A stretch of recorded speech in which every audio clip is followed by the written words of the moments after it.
네, 올가 국어와 함께하는 국어만세 시즌 3입니다. 반갑습니다. 반갑습니다. 네. 지지난주부터 제가 지금 진행을 하고 있고요.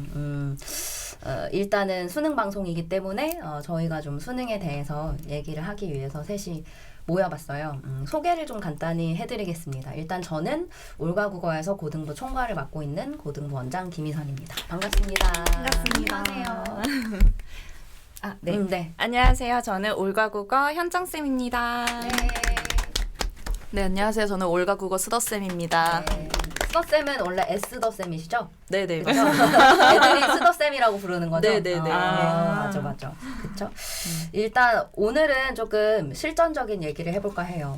사실 지금 저희가 방송 찍고 있는 이 시기는 수능이 끝난 지 얼마 안 됐을 때거든요.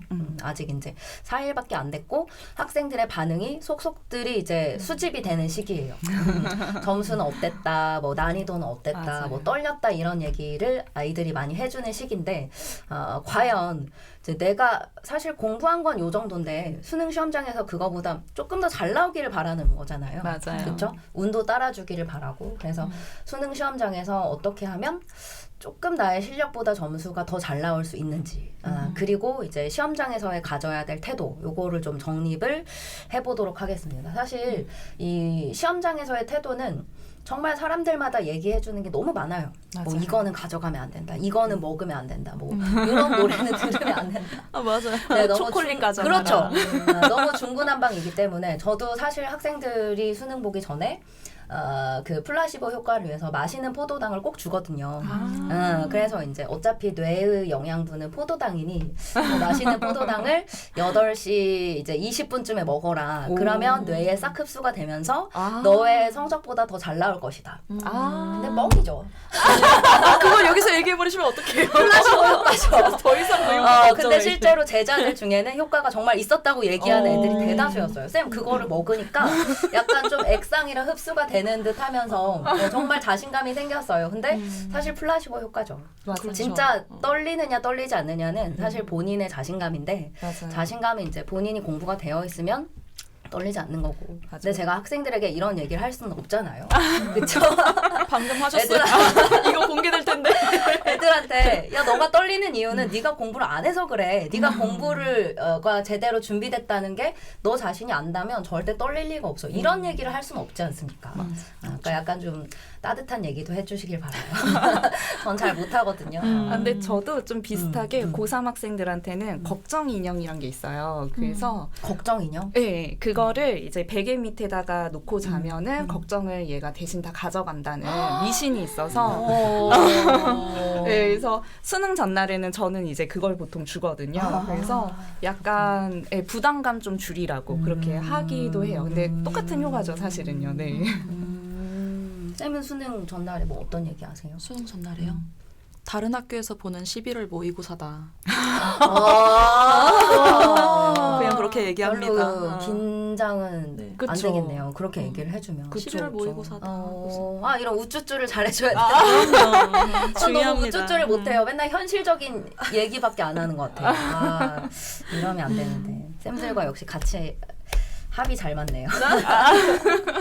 저는 그냥 수능 전날에 아이가 떨려하면 어떤 얘기 하냐면 야 수학하고 국어는 정말 다른 과목이야. 수학은 네가 시험지를 아무리 쳐다봐도 풀 수 없지만 국어는 어차피 시험지에 다 답이 있고 너 눈 2개 아니니? 2개를 그냥 크게 두 개긴 하죠.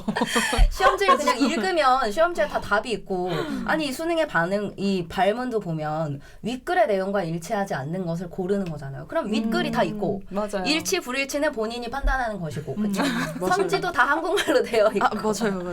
근데 이런 말을 좀 할 수는 없잖아요. 그쵸? 이것도 제가 이제 멘탈이 강한 조금 그 중에는 상위권 학생들한테 가려서 얘기를 하는 거지 맞아요. 이렇게 비인간적이진 않습니다. 수습하셨어요. 네. 애써 수습을 수습. 해야 될 것 같아요. 어쨌든 근데 제가 아까 그 한 말이 꽤 중요한 말이에요. 이게 맞아요. 학생들이 수학을 풀 때는 이제 시험지를 아무리 본다고 그걸 풀 수 있진 않잖아요. 맞아요. 그렇죠? 영어도 마찬가지고 영어를 시험지를 아무리 열심히 본다고 그걸 풀 수 있는 건 아니지만 국어는 어쨌든 학생들이 모국어 화자이기 때문에 맞아요. 읽고 제대로 반응을 하면 충분히 풀 수 있어요. 물론 시간 제한이 있는 게 큰 문제긴 한데 그렇죠. 그러니까 어쨌든 아까 저희가 그 지지난주 방송에 얘기했던 것처럼 수능장에서 조금 취사 선택을 할 수 있다면 내가 풀 수 있는 문제, 풀 수 없는 문제 고를 수 있다면 풀 수 있는 문제는 여러분 반드시 풀 수 있습니다. 맞아요. 국어 영역은 풀 수 있는 문제는 시험지를 정말 잘 읽어보시면 풀 수 있고 근데 제가 조금 약간 공부 방법을 후반기에는 바꿔야 한다고 생각하는 건 학생들이 요즘에 너무 지문에만 치중해 있어요. 맞아요. 왜냐하면 예전 수능 이제 지문이 좀 길었으니까 내가 이 지문을 어떻게 읽어내는지 그러니까 약간 거시적 독해 이런 거에만 치중해 있는데 사실은 수능 대비하실 때 후반부에 이제 뭐 8월, 9월, 10월 가시면 선지에 집중하셔야 돼요. 어차피 선택지. 답을 골라내는 건 선지고 그쵸. 선지에 집중 많이 하셔야 돼요. 근데 선지를 간과하는 경우가 있어요. 사실 시험장에서도 답이 안 보이는 이유는 선지 판단이 제대로 안 되기 때문이거든요. 그렇죠.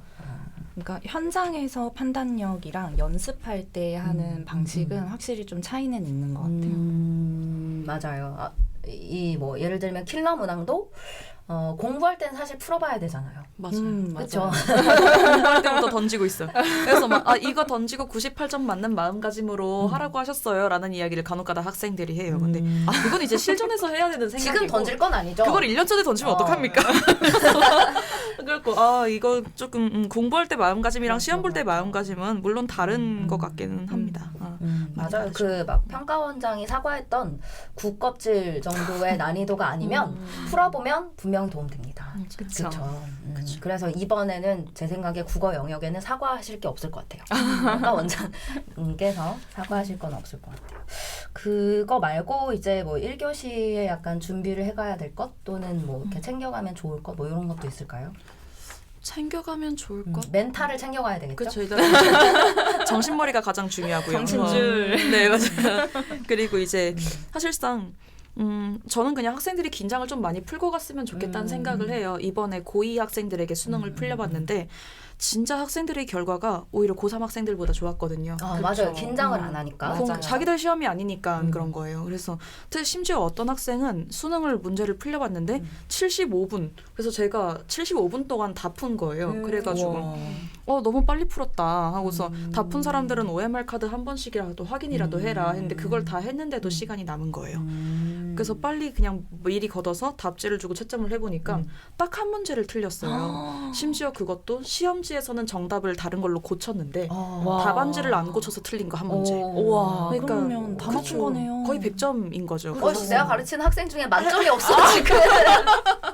만점이 없다고. 2학년이 만점이란 말이야? 그렇죠. 대단합니다. 기분이 좋네요. 이게 약간 진짜 긴장을 하느냐 안 하느냐의 맞아요. 차이가 진짜 큰데 예전에 그 막 사극에서 유행했던 말 있잖아요. 너도 아프냐? 그것처럼 애들이 약간 나도 어려우면 어차피 이 시험장에 있는 모든 학생들이 다 어려울 테니 그 어려운 거에 대한 스트레스를 좀 내려놨으면 좋겠어요. 이것이 맞아요. 수능이 1교시가 쉬울 거라면 뭐하러 전국에 정말 교수님들과 국어 선생님들이 모여서 출제를 하겠습니까? 그렇죠. 여러분들을 어렵게 하기 위한 문제고 어려운 게 당연한 건데 너무 그 순간에 어려운 그 고난도 문제에 스트레스를 받을 건 사실은 아닌 것 같아요. 어차피 다른 학생도 다 어렵기 때문에. 네, 그렇죠. 정말 쉽지 않겠지만 그렇게 했을 때 오히려 결과가 더 좋게 나오기도 하는 것 같아요. 맞아요. 그래서 조금 공부할 때는 진짜 절실한 마음으로 하시고 하루하루 좀 새로워져가는 나 자신을 발견하시는 게 되게 중요한 것 같아요. 어제 다르고 오늘 달라야 발전이 있거든요. 근데 막상 수능 시험장에서는 그렇게 절실한 태도가 도움은 안 되는 것 같아요. 네. 그렇죠. 너무 잘 보려고 하거나 너무 절실하게 뭔가를 예를 들어 80분 안에 이뤄내려고 하면 오히려 자기 실력이 발휘가 안 되는 것 같아서 아까 그 스더쌤이 말씀해주신 11월 모의고사다. 그거 되게 좋은데요. 너무 좋은데요. 네. 그냥 다른 학교에서 보는 11월 모의고사다. 근데 보통 긴장을 좀 안 하던 애들도 3학년 되면 이제 수시 때문에 컷을 맞춰야 되는 부담들이 다들 있는 그쵸. 것 너무 같아요. 절실하죠 사실. 네. 그 컷을 맞추느냐 안 맞추느냐가 네. 아예 그냥 합격을 결정하는 거니까요. 그렇죠. 그래서 이게 모평을 이제 전보다는 좀 자주 보게 되잖아요. 3학년 때. 네네. 그래서 조금 긴장도가 높은 친구들은 이제 모평 끝날 때마다 연락이 오거든요. 선생님 저 어떡해요? 이러고 이제 오거든요. 그래서 이때 마인드 컨트롤을 정말 어떻게 하느냐가 결국엔 당일에도 좀 많은 영향을 주는 것 같아요. 그 주제랑은 조금 빗나가는 얘기인데 모평마다 그렇게 약간 일일비하는 게 좋은 태도일까요? 저는 아니라고 생각을 사실 해요. 네. 이 모의고사를 이제 보는 이유는 학생들한테 뭐 이런 정도의 난이도가 나올 것이다 또는 시험장에서 이렇게 연습을 할 수 있다 정도를 보여주는 거지 이 모평 성적에 막 목을 매는 거는 그쵸. 진짜 아닌 것 같아요. 그렇게 성적에만 목을 매고 또 직설적인 얘기를 할 뻔했네. 그렇게 성적에만 목을 매고 막상 오답 분석은 철저히 제대로 안 하거든요. 아 맞아요.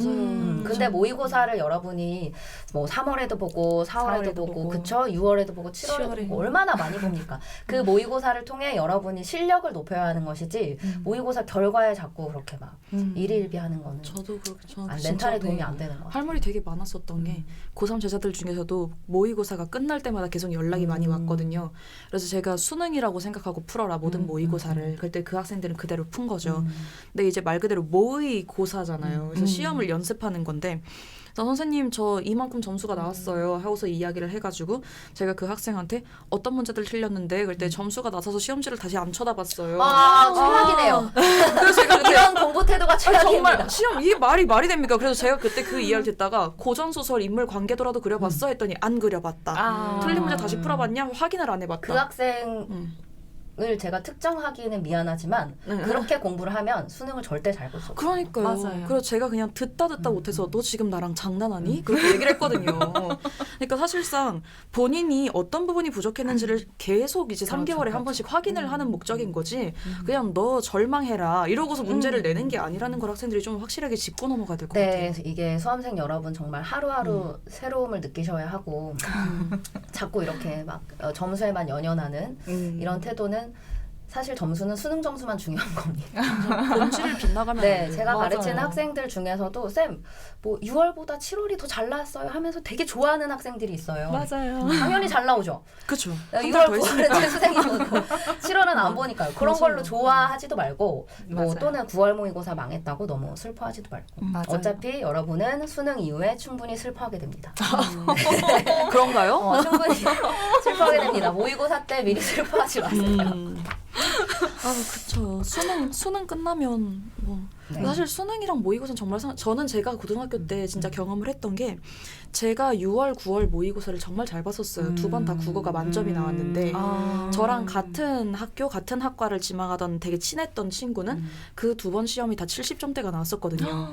그래서 둘 다 절실하게 공부를 했는데 저는 결과가 너무 잘 나왔고 그 친구는 결과가 너무 안 나온 거죠. 그래서 그 친구는 3개월 동안 제발 진짜 이렇게 나오면 안 돼 하고서 진짜 죽을 만큼 매달렸고 저는 이 정도 했으면 됐구나. 나 이 정도면 정말 잘했구나 라는 생각에 저는 아니었다고 그 당시에 제가 안 그랬다고 그땐 생각했는데 지금 생각해보면 풀렸던 것 같아요. 그래서 오히려 수능 결과는 되게 저는 오히려 불만족스러운 결과가 나왔었고 엄청 못 보지도 않았지만 그래도 100점은 아니었어요. 근데 그 친구가 그때 국어 만점이 나왔었거든요. 70점대였는데요? 네네 그쵸. 그러니까 워낙 열심히 하던 친구였는데 모의고사 때는 계속 수능이라고 생각하고 보니까 긴장을 했던 거예요. 그래서 막 청심환도 애가 미리 먹어보고 막 이렇게 했었는데 그래서 저는 그런 걸 생각을 해봐도 제가 그런 경험이 있었기 때문에 모의고사 결과를 가지고 일희일비하는 거에 대해서는 정말 지양해야 하는 태도다라는 생각이 들었었어요. 맞습니다. 맞아. 네, 어쨌든 그 수능장에서의 태도랑 그리고 실제로 공부를 할 때의 태도는 조금 차이점을 두셔야 될 것 같아요. 공부를 할 때는 진짜 절실하게 치밀하게 하시고 시험장에서는 조금 편안한 마음을 물론 말이 쉽지만 편안한 마음을 가지시는 게 중요하고 저는 생각보다 그 학생들이 시험지에 답이 있다라는 말이 도움이 많이 됐다고 하더라고요. 그래서 조금 잔인한 것 같아도 어쨌든 현실을 직시하시고 국어는 수학과 다릅니다. 네, 시험지에 답이 있으니 때문에 여러분이 제대로 독해를 하시면 됩니다. 오늘 그러면 그 수능장에서의 태도 정립은 이제 이 정도로 마무리를 하도록 하겠습니다. 유익한 시간이 되셨기를 바라고요.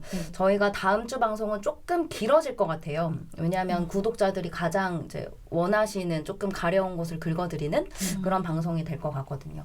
그러니까 그 수능에서 고득점을 맞으려면 영역별로 좀 어떻게 준비를 해야 하는지 이런 것을 다음 주에 다뤄보도록 하겠습니다. 네, 오늘도 시청해 주셔서 감사합니다.